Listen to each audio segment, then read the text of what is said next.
Time Hockey Talk. My name is Mark Paul, my co-host Justin Baker, joining me via Skype as we dive in to part 2 of the Central Division preview as we jump into the Minnesota Wild, the Nashville Predators, the St. Louis Blues, and the Winnipeg Jets. If you missed part 1, where we go through Chicago, Colorado, Dallas, then you should probably go back and look at those. So, wait, who else did we do in there? I feel like I'm missing somebody. Who am I missing? The Central Division? Oh, Arizona. They're just so forgetful.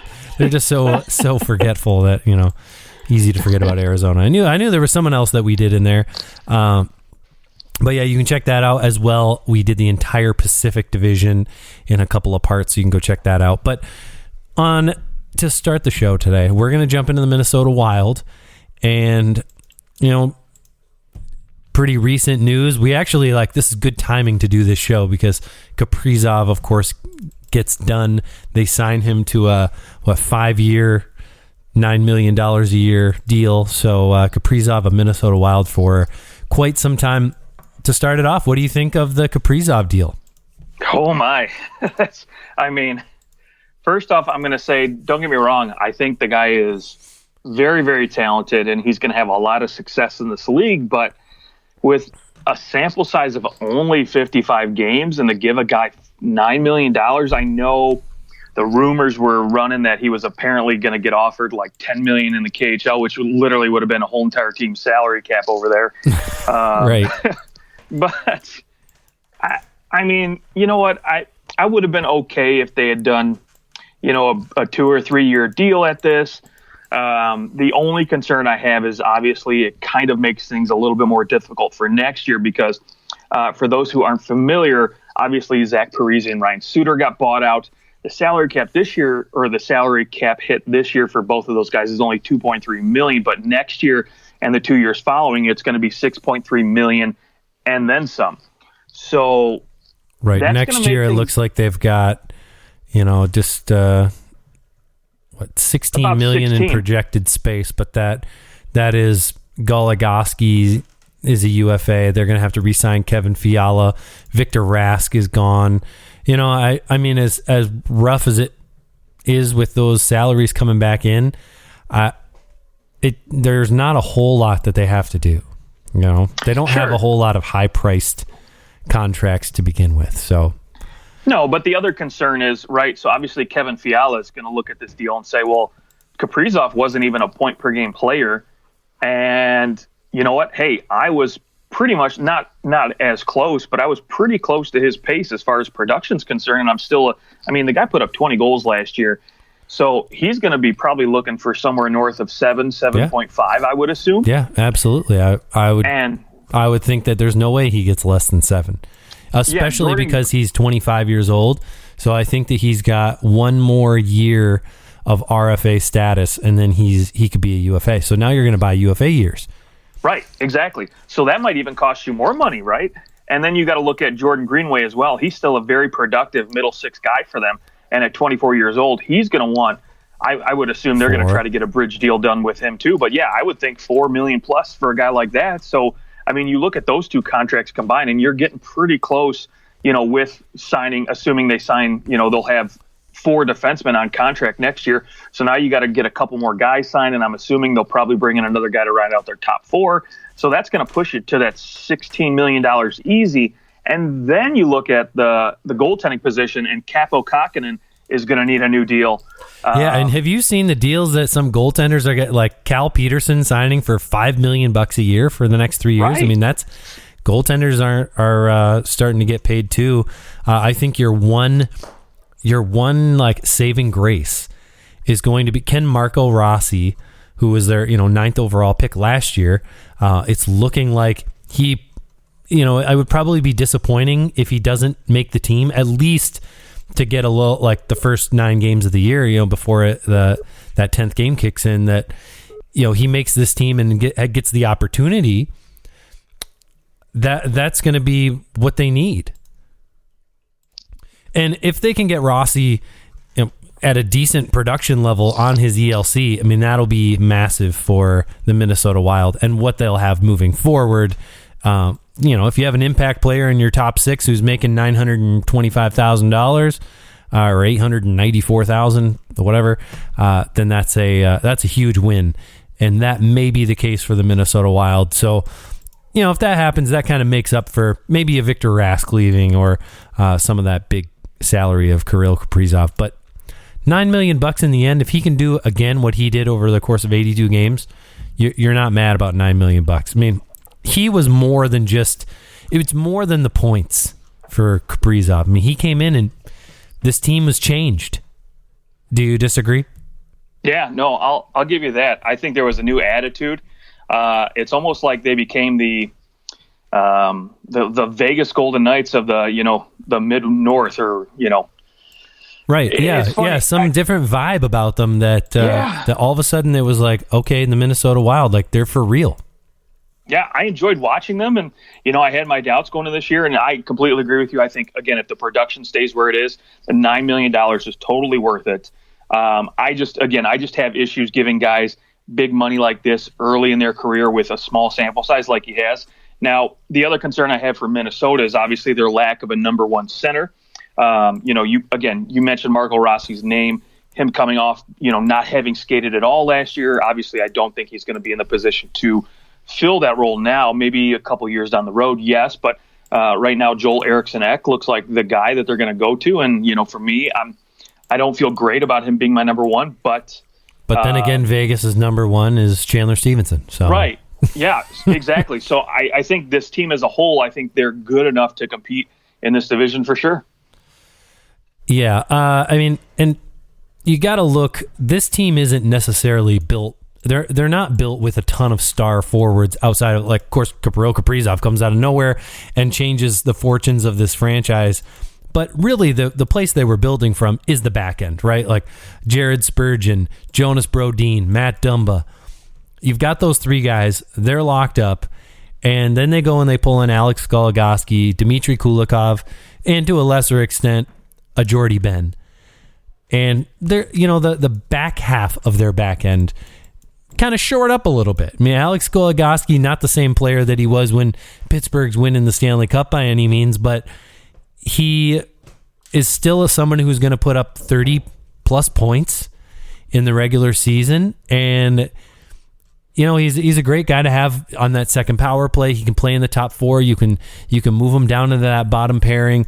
And Dmitry Kulikov is just, good depth, good bottom pairing guy. I like what they were able to do from a free agent standpoint outside of Kaprizov re-signing, along with bringing in Frederick Gaudreau, who had a really nice year for the Pittsburgh Penguins in limited minutes. I mean, 19 games, he had 10 points, and in the playoffs, he had 3 points in 6 games. So, maybe Frederick Gaudreau in his, he's 28 years old now, kind of hitting his stride a little bit after having a lot of time in the AHL. I mean, this is a guy who consistently put up 40 plus points in the AHL and then really given it he played 55 games in Nashville in 2018-19, only had 4 points.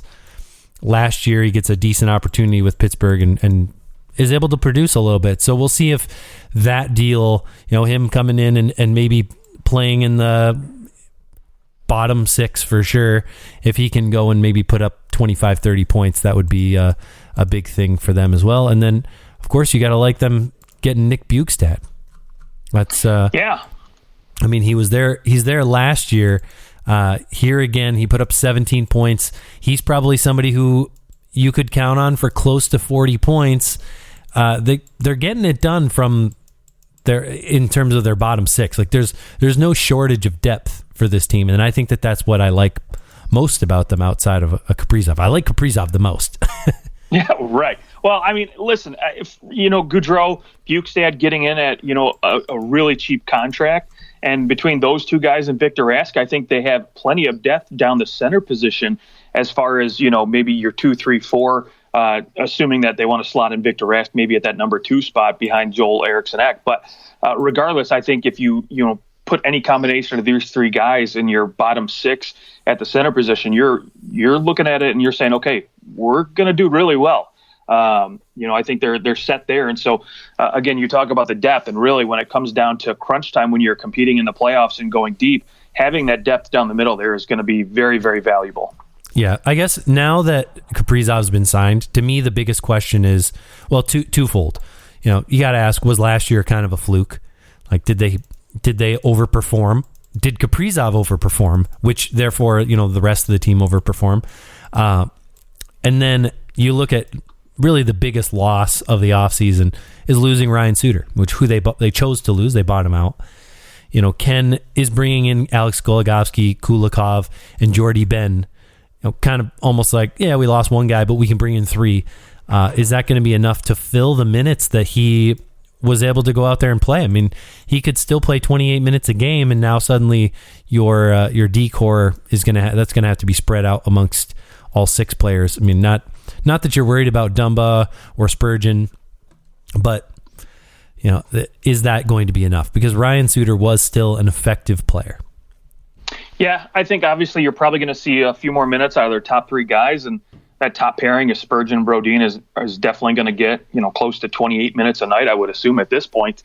And obviously Dumba is going to get in there probably close to 23, 24 minutes a night as well. So between those three guys, I think I feel really confident going in if you're the Minnesota Wild, saying, hey, we got a good group of defenders here. And then again, when you look beyond that, Goligoski, if he still has something left in the tank, obviously he's on a 1-year deal, so he's looking to say, hey, I can still play. And, if he can perform anywhere close to what he did last year, I think they'll be all right.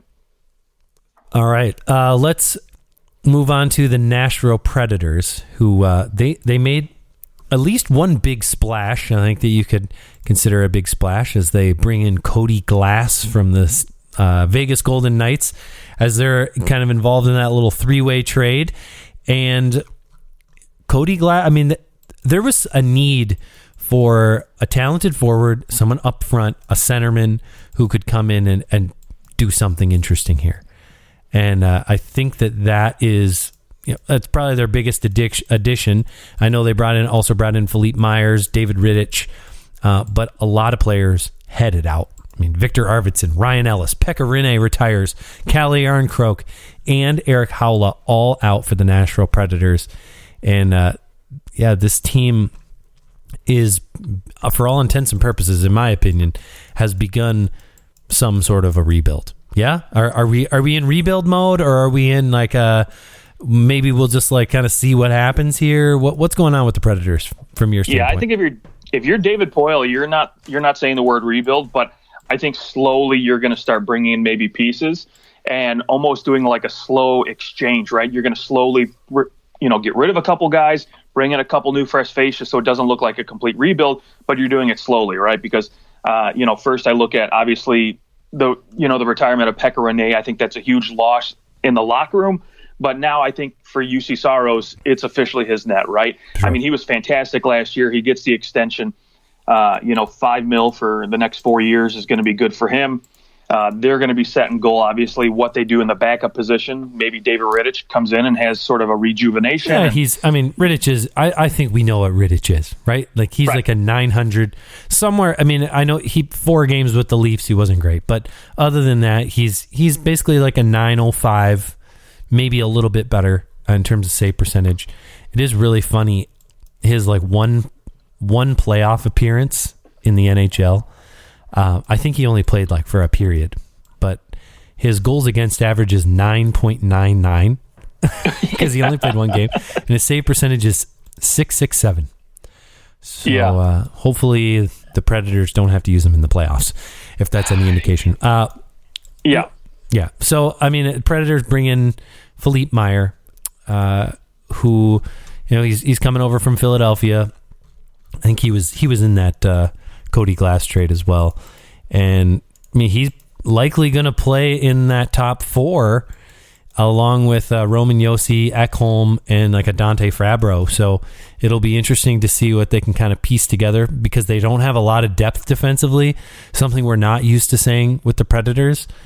And I don't see how this year produce as much in terms of just a really good team. I just don't see it happening unless maybe an Ely Tolvanen really picks it up and goes ham and becomes what we thought. If Matt Duchene has a year where he's able to come in and really prove that he's worth that $8 million a year. I mean, what do we need to see from Matt Duchene? Like he had 13 points in 34 games, which is basically good for like a 30-point season at $8 million. I'm maybe he can pull off a 55-point season, and you'd be happy. Yeah, I don't disagree with you. I think ideally they would like to see him get 50 points. Ideally, they would like to see Ryan Johansson get back to maybe 70 points too. But I'm doubtful for both of these guys just because the way the system is set up, the way, they lose Victor Arvidsson, they lose Ryan Ellis, they lose all these offensive cogs on their team. And I think it's really going to hurt them in the long run. I mean, obviously, it's going to hurt them in the short run. Well, yeah, absolutely. But I think long term, right? Because you have these, again, we talked about it. It's not officially a rebuild on paper, but I think they're slowly moving guys out, and obviously they've got these 2 contracts here that are going to be, difficult to move, and so they're going to be stuck with them. And now you've got Philip Forsberg, who's going to be a UFA, and he can essentially leave town after this year if he thinks that Nashville's not going anywhere. If they do any worse than they did last year, I mean, it'll be easy for him to say, okay, well, you know what? I don't like the way this team's going. Everybody's getting old. I mean, you've got Roman Josi getting past 30, Ekholm's past 30, and he's going to need an extension too, so they could lose him for nothing. Well, I got to think that Ekholm is going. Ekholm is going to be, I mean, last year at the deadline, everyone thought he'd go. And now, I mean, there's no way that Ekholm finishes the season as a Predator, I don't think. I don't think Forsberg will either. Well, I don't think so either, because look, if you look at what, okay, they lose Ryan Ellis, they lose potentially, a Philip Forsberg too on top of Ekholm this year. I mean, that would be detrimental to this team, and then you would have to officially say, okay, well, we've got to start a rebuild here at this point, because listen, Forsberg can go out and say, I mean to Nashville what Kaprizov means to Minnesota right now in terms of just that offensive firepower, that spark that team has, and he's basically it between him and Roman Josi. And so Forsberg could easily command $9 million from Nashville. I don't know about 9. I don't know. Well, he doesn't score the same amount of goals, right? Like if you have Duchene and Johansson getting $8 million, Forsberg can easily make the argument, I deserve $9 million. That's true. I don't know. Would you pay $9 million a year for Philip Forsberg? I mean, if you're Nashville, you really can't afford to lose him. Because that's the problem, right? You got a guy who put up 32 points. If you want to win, games. Yeah. If you still want to try to win now, I agree. Yeah, you got to try and re-sign him. But what could you get for him? You could probably get first round pick, prospect, and a roster player or something. But it's I mean, there's not a whole lot they can do. I mean, they need to hope that a lot of players have bounce back years, and they might. Like, this Predators team sort of reminds me of the Calgary Flames a little bit. Like, you look at their team and you go, they could all have a bounce back year, and they could be great. I mean, Roman Josi can win the Norris Trophy. Saros could be in the Vezina conversation, and suddenly this is a team that's in the playoffs. But they could also finish a dead last in the division. They really could. They could be in the playoffs. They could finish dead last. This is the most from what I can see. I don't know that there's a team in the NHL that has a bigger ceiling to basement ratio. Like, I don't know where they're going to go. I don't know what they're going to do or what they're going to look like. It's my hunch is that this team's they're pretty middling, and if they're 10 points out of the playoffs come deadline time, then Forsberg and Ekholm are gone, and then they really start to fall out, and they finish somewhere where they get a top 8 draft pick. That's my prediction in terms of this team. That's where I would lean. Yeah, and maybe that's best for this team, right? Maybe you just keep Cody Glass in the minors. Maybe you don't bring him up at all, and you just say, hey, we're kind of tanking, because obviously Cody Glass isn't the answer as far as the number one center is concerned, and he's not the answer to say, Forsberg, we're bringing in some elite talent here. We're going to be pretty good here soon. So no, but he could come up and play a third line center role and be given some responsibility. I don't know if it behooves him to play in the AHL again, especially after playing 27 games with Vegas, 39 the year before. Like, he's ready for the NHL, and so I would be very surprised if he ends up playing in the minors. But I think that probably your best bet with him is to not play him at center and to put him on the wing, and then move him to center if you want to. Or move him to center if you end up moving someone out. Because you don't really need him at center. I mean, you've got Duchesne, you've got Ryan Johansson, you have Nick Cousins. You've got a lot of guys who can play center. You don't need him to play center. He can take faceoffs on his off wing. You can put him into situations where he can do well. But I think if you just put him on the wing, where the Predators, frankly, are pretty weak on the wing, I think that maybe he's in a better spot to go out and do something. But we'll see what they do. Yeah. We'll see what they do. Any final thoughts on Nashville before we skip off onto the St. Louis Blues? I guess my one question is, besides Forsberg and Ekholm potentially getting moved this year, do you think that the Nashville Predators finally unload either Duchesne or Johansson's contracts at all? No. Okay. No, I don't see it. I mean, when it comes to Johansson, I think he's kind of right in that, like, he's a 40-point player, maybe 45, and maybe in a good year he could be a 50-point guy if he can put up enough helpers. That's really the problem, is that he's not much of a goal scorer. He's like, I'm going to score 14 goals.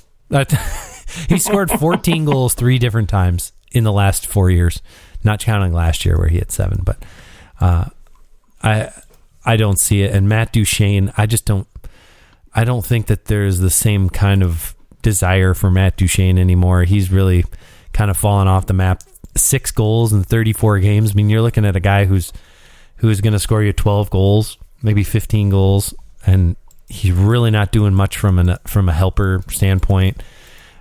He's not great in terms of pushing possession. Matt Duchesne, largely a bust for the Predators. I mean, just David Poile, you can talk all you want, like, oh, he wants to not rebuild and he wants to go at this. I mean, he put all his eggs in a Duchesne Johansson basket, and that was foolish. And he's paying for it. Like, it's the reason why he is never going to win a Stanley Cup now, sadly. One of the best general managers ever. I don't think he's ever won a cup, right? Nope.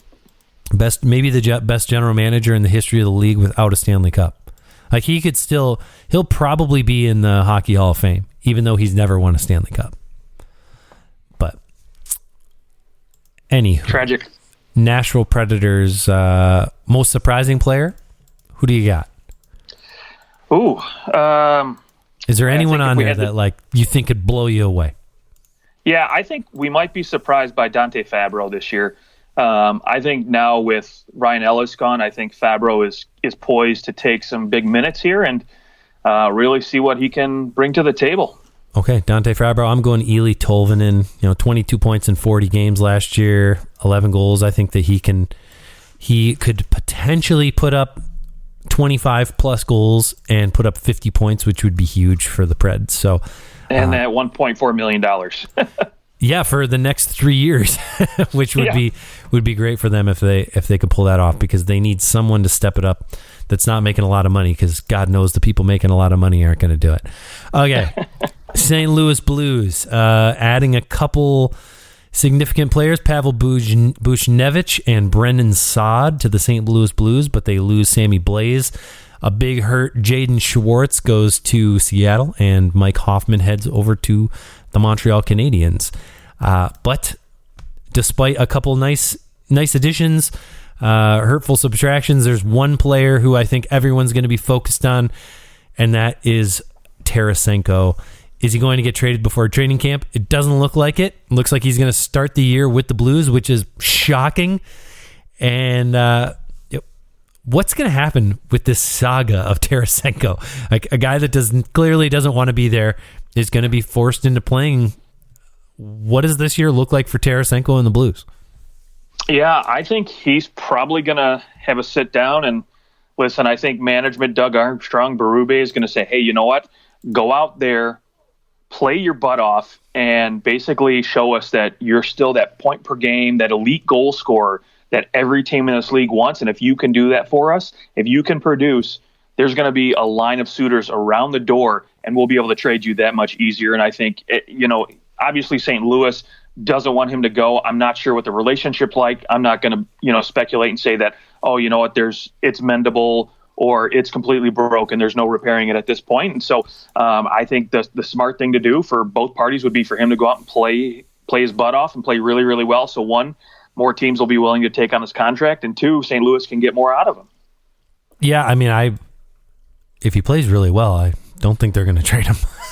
Well, no, they don't want to trade him, but eventually he might get to a point where he says, you know what, when am I going to get traded? If you don't start this process soon, I'm just going to start half-assing it. I mean, I don't think any hockey player would come right out and say that. But what happens if the St. Louis Blues are in first place in the Central or second place in the Central? You think he's going to want to leave? You think that maybe winning cures a lot of things. Yeah, it absolutely does. And you know what? The atmosphere might be part of the problem, right? That's why Ryan O'Reilly left Buffalo. So maybe, I doubt that's the case here in St. Louis, but maybe he's just not enjoying himself, and winning, like you said, typically cures that. So now he's having fun. He's enjoying his time with his teammates. And maybe he says, you know what? Cool. I'll wait it out this year. We're doing very well. Let's see where this goes. Because, again, this team, if they get in the playoffs, you never know what could happen with this team. So they could potentially make another run. Yeah. And, they've filled in their locker room. Like, I like Kyle Clifford coming in there. I like that they were able to bring back Tyler Bozak on basically a league minimum deal. You got to like that despite losing Jaden Schwartz, that they were able to kind of patch it together, bring in Buchnevich and Saad, which I think that this team has been weak on the wing without Tarasenko. So, if Tarasenko isn't at full health, which who knows how that shoulder is, I like that they've kind of shored up the wings as well. Robert Thomas signing a nice bridge deal, $2.8 million a year for the next 2 years. That's a fantastic deal. I think it's a good deal for Robert Thomas, who kind of had a down year last year. But if he can get back to, a couple years ago where he put up 42 points in 66 games, I mean, that's a 50-point season. If he can put that up over those 2 years, he would certainly get paid, but that $2.8 million would look great. And that, I think, is what the Blues need. They need somebody who is, again, a lot like Nashville, like just down the lineup to really produce, somebody who's not making a lot of money. That, and of course, we can jump over to the defensive side of things, and you don't have to look further than the two latest additions in Justin Falk and Torrey Krug. These two guys need to be the players that they thought they were bringing in, right? Yeah, and you know what? I like both of their games. Are phenomenal to me. Torrey Krug, I thought, was very, very good for St. Louis last year. I think, maybe he can produce a little bit more, but maybe that's part of getting comfortable in with the team. But, Falk, I would like to see a little bit more out of him as far as offensive production. But, again, I think if between, those two guys, Parenko and Scandella, I think they've got a solid top four here that can compete with just about any team in the league. And, you know what? They're obviously all right there in that 28 to 31-year-old window. And so I think they're still in the good years, right? So they're not on the wrong side of 30 yet. And so I think they've got a solid D core back there. And with the little added grit up front, and if Jordan Binghamton can keep up some decent numbers here, I think they've got a really good chance of, being a good defensive team this year again. Yeah, and when you look at Jordan Binnington, he did have his, statistically speaking, his worst year as a St. Louis Blue. I mean, that .910 save percentage, which is still fine, but we're used to seeing a little bit better out of him. And I mean, really, the biggest question mark is going to be, can he do it in the playoffs again? I mean, so good in 18-19 when they won the Cup, and since then has not been very good in the playoffs. So, pressure getting hit to him, or just the team has kind of changed in front of him. No more Pietrangelo in front of you. That hurts. But this Blues team, I think, when I look at their roster up and down, if they can get average goaltending, they're a playoff team, especially adding Tarasenko. And I think that Saad and Buchnevich can make up for the loss of Jaden Schwartz and Mike Hoffman. I agree. Mike Hoffman, he can score goals, but I don't think he does a whole lot else. There's not a whole lot to his game besides going out there on the power play and putting up goals. He's decent, but I think that you're going to get more from a full hockey standpoint from Brendan Saad and Buchnevich. And I hope that the Blues, I hope that Buchnevich, I mean, if he can put up the numbers that he was putting up last year, which is he was basically on pace for like a 75-point season. And if he can do that, then the Blues are in great shape. Great shape. Now, the big question for me is at what point do we see David Perron starting to slow down? Because at 33, I mean, he's still young enough and still fast enough he can produce. But, I mean, is he going to start slowing? I mean, I never saw this coming out of this guy a few years ago. And he's just been stellar since, I mean, again, he had that 1 year in Vegas, and I thought, okay, is this just an anomaly? And then he goes back to St. Louis, and I figure, okay, cool. He's not around the same team, the same people. He's going to fall off the wagon, and he just keeps it up right now. Is he the ageless wonder right now? Yeah. I mean, 17-18, the year that he was with Vegas, where he put up 66 points. His best season before that was 5 years earlier when he put up 57 points. He's basically put up, if he were to have played a full season, he would have put up more than 60 points every single year. And last year, for the first time, he's more than a point per game player. It's like he just keeps getting better, which is crazy. He's kind of he's really been a bright spot for the St. Louis Blues, and I think that if you can get the same production, this team really could win this division. I mean, as good as Colorado is, and as healthy as the Stars appear to be coming into this season, and we'll get to the Jets, but as good as some of maybe the additions that the Jets made look on them, this St. Louis Blues team could be the best team still in this division. But at the same time, if certain players, i.e., like if Tarasenko, if this just goes totally sideways, it could train wreck the whole year. All it takes is the first 15 games for it to be weird and to lose a bunch of games. He's unhappy. The team's unhappy that he's there. You can't get rid of him. And there's this tons of drama. That's the worst case scenario. Best case, though, everyone kind of meshes together. They find their way. Ryan O'Reilly convinces Tarasenko to stick around, and the Blues go into the playoffs, one of the top 3 teams in the Central. And maybe... again, Pavel Buchnevich, to me, is the X factor of this team because, one, yes, let's look at the production he had in New York and coming over for a second-round pick and a prospect for Sammy Bias. I think, again, he could fill in really, really good as far as that lost production from losing Hoffman, etc.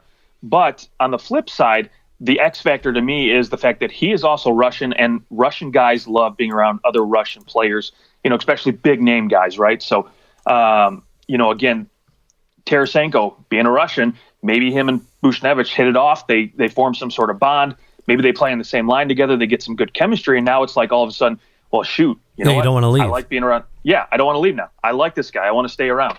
So, yeah, it'll be interesting. I also like the 2 players that they've signed to PTOs, Michael Frolik and James Neal. If you can, if you like what you're seeing from like a James Neal, who, say what you want. I mean, he can. Put him in the right situation, I think that he could probably still score you 15 goals. Even on the fourth line, I think that you put the right people around him, and I think that he can be a decently productive player. I mean, 10 points in 29 games over the course of a full season, that's almost a 30-point season for James Neal. So I think that he has potential still to be effective in the bottom 6, and you never know with a guy who has hands like James Neal. Yeah, and especially once it comes down to crunch time towards the end of the year, when you're rotating on guys to give guys rest, he would be a great guy to have, as like your 13th forward to just say, hey, let's rotate him in every, 3 or 4 games and give guys some rest. Yeah, absolutely. All right, let's slide on over to the Winnipeg Jets, our last team in the Central Division. The Jets really the one player who leaves the Jets, Matthew Perreault, leaves for greener pastures, goes to Montreal. And however, they very much shore up their D. After, kind of 2 years of losing, you lose Jacob Trouba, you lose Dustin Byfuglien, and they haven't been able to do a whole lot to improve their D. And they definitely do that this offseason. They trade for Brendan Dillon. They get Nate Schmidt. And suddenly this defense looks like they could hold their own against the other teams in the Central. Maybe not the best D in the Central Division. That's the Central's strength is their D. And but at least they can compete. They're not going to get left behind in the Central anymore with their D. With Morrissey, Schmidt, Pionk, Dillon, DeMello making up 4 of your top 5 or 5 of your top 4. You can kind of slot a couple of those guys in where you want. But I like what I see from them now with those 2 additions. Yeah, I don't disagree with you. I think Nate Schmidt and Brendan Dillon are going to bring a little bit of grit, a little bit of defensive game to this back end where guys like Neil Pionk and Josh Morrissey can really excel from an offensive standpoint now, right? So Neil Pionk, to me, has been one of the most underrated defensemen in recent years. I mean, he's been looking very, very good for Winnipeg, and now he's got guys that can support him so he can produce, so he can be effective and maybe even more effective than maybe what he was last year. So to me, that's, again, I like this defense now. It looks a little bit better. I don't look at it and say, cringing my teeth. I can say confidently that, okay, cool, we've got something. There's a defense that this team can work with and really help out a guy like Connor Hellebuck, who to me has just been, their MVP for the last couple of years. Yes, absolutely. He's like, I feel like Connor Hellebuck is your claim to fame. Like you were telling me about Connor Hellebuck before he even played a game in the AHL. You were all about Connor Hellebuck. Yes. Does he return to the 920 plus save percentage? Because if he does, this team's going to be in phenomenal shape. Like, yeah, if he can have an even better year, where he's, I think that he's still in a position where he could potentially be a Vezina Trophy candidate, and it's really going to depend more so, what can they get from the backup position, because Brossoit leaves Winnipeg, and they've got Eric Comrie, who is considered their backup goalie right now. He's only played 5 games in the last 3 years in the NHL. I mean, he's played no more than 3 games in any given season. He was on Winnipeg for 3 years, then Detroit, then New Jersey, and now he's back in Winnipeg. That's what worries me is, can they get the kind of production they need from the backup goalie? Because Connor Hellebuck, he's not going to play 70 games. He might have to play 60, 65, but I mean, the most he played 67 in 2017-18. I guess he played 45 last year out of 56. So that probably puts him somewhere in the 60 to 65 game range. But that means that, for about 20 games, you need to rely on someone who is very unproven. Like, are they going to do something? Do you think that they're going to go into the regular season with Eric Comrie as their goaltender, or is there some other solution here that we're missing? You know what? I honestly think that they're going to ride those 2 guys, because really this team's in a cap crunch right now, and they really can't afford to go out and try to make a trade or bring somebody in. I think, maybe they can look at the free agent goaltending pool, and really the only name that stands out to me is maybe a Devin Dubnyk, right? You could bring him in as a backup. Sure. And I'm sure you can bring him in at a league minimum, which would, again, basically be that Eric Comrie contract, and then you can put him, send him down on waivers. And, what if he gets claimed? That's just a problem, obviously, you deal with. But at that point, I think you're not going out and getting Devin Dubnyk unless Eric Comrie isn't just cutting it as a backup. And then at that point, no one's going to claim him anyways. So to me, that's really the only solution for this team. If not, I think, you're definitely going to see Connor Hellebuck pushing between, an easy 65 games, I think, this year. Yeah, it's a lot of games. And maybe the reason why, come playoff time, he was great this last year. There's been a couple times, well, I guess the year before he was just not good. But yeah, it's I think he can certainly handle the amount of games. But also, 28 years old, going to turn 29. And at what point playing more than 60 games a year, at what point does that catch up to you? We don't see too many guys who can do it for that long, like 5, 6, 7, 8 years. At what point does it catch up to you? That's maybe some of the question. Maybe having a shortened season last year helped them. might be a good thing. The other question I have is, Winnipeg is in this place now where I think you're looking at them and you want them to win, right? Like, this core doesn't have that much time left. Blake Wheeler's 35, Mark Scheifele's 28. It's Paul Stastny, you're bringing him in, he's 35. Some of your upper level guys are going to start to age themselves out. Like, how long can Blake Wheeler continue to be effective?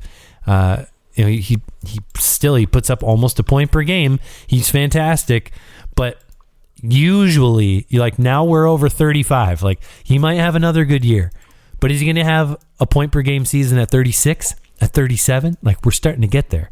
So these seasons have to be considered incredibly valuable and important to win for the Jets. So Kevin Cheveldayoff has been the GM forever, and Paul Maurice has been the head coach forever. Like, I think he's been the coach there since they became a team, right? Yep. So, and the same GM. So that's, at what point do we start to go, when do these guys actually, are they going to be held accountable for what they've done? No, Winnipeg had one coach before Paul Maurice. I don't remember who it was, but. Yeah, but I mean, listen, I think Paul Maurice is definitely on the hot seat. He's been there for a while. Expectations have been, Stanley Cup final or bust really for this team, because they've been good enough on paper to compete. Obviously, I think last year you kind of saw them get exposed with Scheifele getting suspended. Obviously Pierre-Luc Dubois, I think, to me, is going to be the biggest question mark this year, because if he can get back to that 55, 60 point production, pace he had in Columbus, being their number one guy, and obviously he's going to be slotted in at their number 2 spot. If they can get that 50 to 60 point production out of him at that number 2 spot, I think this team will do all right. But again, he's an RFA, he's in a contract year, so I think he's definitely going to be playing for a long-term contract, because again, like you talked about, guys like Blake Wheeler, they've got to reload somehow, and I think you hope that Pierre-Luc Dubois is that answer for that second line center spot that they've been drastically missing for forever, basically. Yeah, and Paul Stastny just isn't cutting it at the second line center so much. Like, he can do it, but you need someone else producing around him, I think. Right. Pierre-Luc Dubois, he's only 23, so there's certainly time for him to turn this around. And, you got to think last year was a really weird year, not only with COVID, but also the fact that, things are weird in Columbus in the start of the year. And then he gets dealt, and then you have to go into quarantine. And then, it just, everything was weird. And I think this year will be better for him. The way that he played in the playoffs 2 years ago in the bubble against Toronto, when Columbus beat Toronto, I mean, I think that's the Pierre-Luc Dubois that everyone wants to see. Everyone knows it's in there somewhere. Like, it's not like he's aged out. That's in there somewhere. And so, can he get comfortable enough to play that way again? Because he could be one of the top two-way forwards in the NHL if he finds himself. But if not, then he is nothing more than like a really fast 35-point, 40-point player, who at $5 million is a little expensive.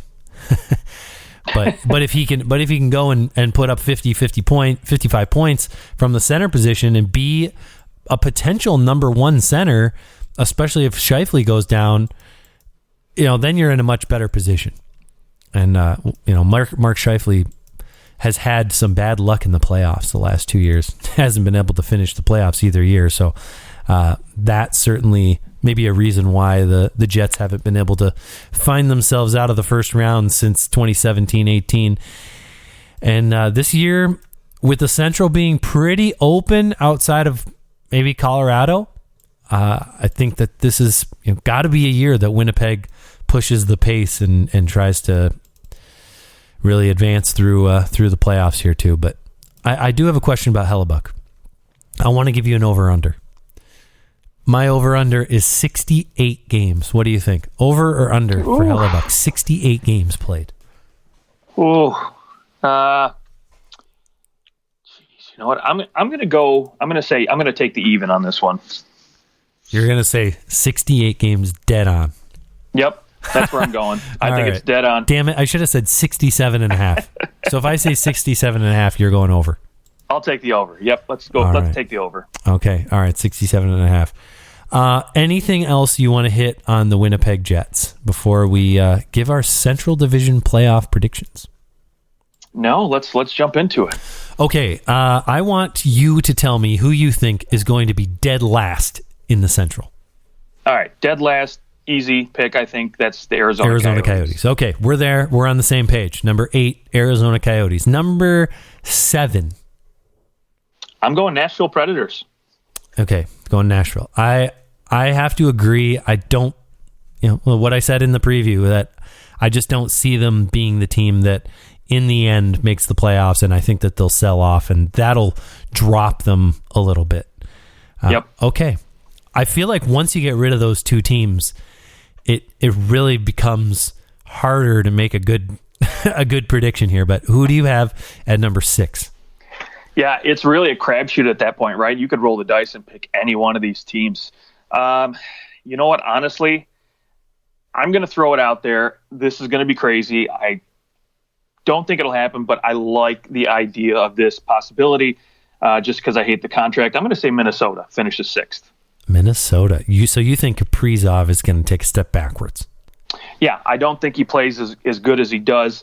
I think, a lot of guys, obviously Joel Eriksson to me is a number 1 center. And so, Marco Rossi, I don't think he's ready for the show yet. So I think maybe this team takes a slight step back to where they were last year. And, hey, let's see them in 6th place. Now, I still think they're going to be right there on the bubble as far as maybe a point or two back from a 4th place, but it's going to be close, I think, the whole way. Yeah, this whole division's probably going to be decently close. I'm going with the Dallas Stars in my 6th spot. Okay. I don't think that Pavelski, Radulov, Jamie Benn, I don't think that I think they're going to all take steps backwards. And as good as Sagan may be, I think that those steps backwards are going to hurt the Stars. And I don't think Braden Holtby is Braden Holtby. Ryan Suter is not going to be the minute muncher that he has been in the past. And losing Jamie Alexiak is going to hurt more than people expect. Okay. Although Ty Dellandrea will have a nice rookie season for the Stars. Nice. Okay, so they're my 6th. I'm going to put the Minnesota Wild at 5. Okay. Where I'm going to throw them. I'll swap you then. I'm going to take Dallas. Okay, which 5. Doesn't necessarily mean, I think probably 5 teams from this division make the playoffs. So I think Minnesota is probably still a playoff team, but I think they'll be 5. They'll be right on the edge of glory here in the playoffs. But okay, so you'll put the Dallas Stars in at 5. Yep. All right, now who's your number 4? Well, I'll tell you my number 4. Okay, go ahead. For you. I am going to have to go with the St. Louis Blues at number 4. I think the beginning of the year is going to be weird with Tarasenko. And we're going to need to figure that out. Whether he stays or goes, things are going to need to be sorted. And I also think they're bringing in quite a few new top 6 players. That also can take time to sort things out. Yep, I absolutely agree with you. They're my pick there as well. All right, let's go number 3. Number 3, I'm going to go Winnipeg Jets. Winnipeg Jets. Okay. Winnipeg Jets. You're putting Chicago. You're banking on a Marc-Andre Fleury resurgence here, or another Vezina trophy, eh? I do. I think Fleury and Seth Jones are going to completely change that back end. I think there's going to be a new attitude there. I think Jonathan Taves coming back, we don't know when, but I think eventually he'll be back sometime this year. And I think with the growth of some of those younger players in Chicago with that back end addition, I think it's just going to be just a resurgence as far as Chicago's concerned. Okay. I'm going to go Winnipeg at 3, Chicago at 3, Winnipeg at 2, and then And then I think both our number ones are the Colorado Avalanche. That's correct. Tough not to put the Avalanche at number one. Yeah, it's. I mean, there are things that, you could look at Colorado and you could say losing a guy, depth, like, the goaltender, obviously, right? Brandon Saad not being there to provide some depth in that middle six. Nazem Kadri, who knows if he's going to, last the whole entire year. Same with Andre he always Burakovsky. lasts the regular season. It's the playoffs that he can't keep his hands off people. Yeah, I'll give you that. Okay. Yeah. So, I mean, who knows? And again, are we still going to see, the same type of, production out of that back end that was just so good last year? I don't have a doubt that they're going to be just as good as last year, but obviously I think, Darcy Kemper coming in, is he going to be able to produce just like Grubauer did? Who knows? So yes, and Cale Makar is going to be up for the Norris. That's how nasty he's going to be this year. He might put up. Love it. He might put up 80 points. He might be more than a point per game player. It'll be pretty fun to watch. Yeah, since Carlson. There we go. I would love it. Yes. Now, the crazy thing about this division is that outside of Colorado being one, which I think is, I'll never again say that anything is a lock. Because silly about the Flyers, and that didn't work out. I think you could see a scenario: Arizona last, Colorado first. Any one of the teams in between could slot anywhere from 2 to 7. Like, nothing would surprise me. If Nashville finished third, it wouldn't surprise me. If they finish, and maybe not last, but second to last to Arizona, it wouldn't surprise me at all.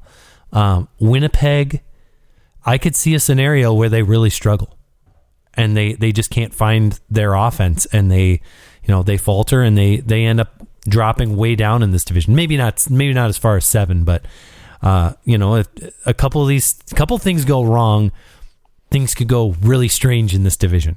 But I think we're going to see some pretty good teams in the Central. Well, look, you talk about the Jets, right? Things going wrong. All they need is Hellebuyck to get injured, right? And he's gone for the year. And this team is gone. See ya. Although how many teams could go with their number one goalie getting out for the year early on and not really and have a hard time? Most teams will have a hard time, right? But very few teams have basically banked their entire season on one player the way that Winnipeg has banked it on Connor Hellebuyck. I will give you that. That is very true. Well, that's the Central Division. Let us know what you think. You can find us on Twitter at @OTHockeyTalk, as well on Instagram. And we'll jump into the Metropolitan Division next, part 1 and part 2, and then we'll finalize it with a fun in-person show for the full Atlantic Division. Justin, good job on the Central.